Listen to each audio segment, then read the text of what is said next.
Are you constantly reminding your coworkers? Sorry, I got get it. the thing. Constantly reminding your coworkers how old you really are. Was perfect. If you said yes, you're not alone.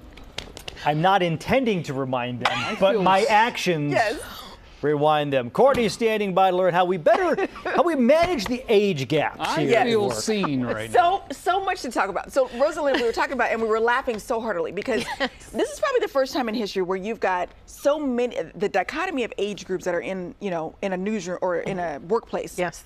It's so vast. We've got Gen Z, Millennial, Gen X for sure, and then even some boomers. Yes. We're all working in the same space at the same time, trying to communicate. It's a hot mess. Yeah, that's exactly what it is. I couldn't have put it better. And it's just the way that you communicate, and that is the crux of relationships. Just the styling of communication, slang words, all that stuff is probably the first thing that we notice. Well, if I want to highlight my age, I'm going to start using, all the slang words as many times as I can. All I'm doing is highlighting it, and they're going to turn around and roll their eyes at me. Right. Like you're trying too hard. Yeah, Now, if I drop one in with a little smile, they'll probably find it charming. Okay. But, I wouldn't do that. Save it for happy hour, or at home. Keep that for easy. the slangs. Okay, what about exclusion from conversations? I will admit, we're guilty of that a lot here on the show. Well, part of it is you don't want to explain like, okay, a VHS, let me tell you what that was. You just want to have your darn conversation and move on. Similar to Gen Xers may have these trinkets that we're not familiar with and they don't want to bother or, just assume that you wouldn't understand. Okay, so we also do this a lot.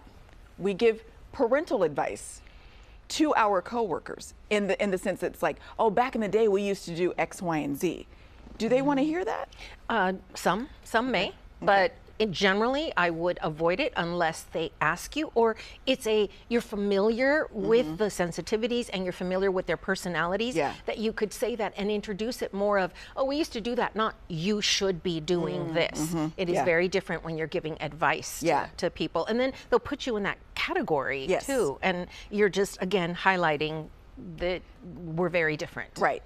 Okay, we also compare our coworkers with our parents or our children. Like I do this all the time. I call John Uncle Dabs when he says something old-timey, or I call myself Auntie Courtney, when I feel like I'm sounding like an old lady. But we do that sometimes. We put ourselves and our coworkers in parent and child categories, which can be the relationship. If you have that relationship and it's here and there, but you have your work conversations as well, I think that's okay. Yeah. However, if you're going to say, well, oh, my little Billy, when he was young, he liked donuts on Monday, so here it is, and you want to like fill in your child need, your motherly need with a coworker, you can't, and vice versa. You don't want to go, oh, my mom has a sweater just like that. Even if she does, leave it alone. Leave it alone. Leave it alone. Yeah.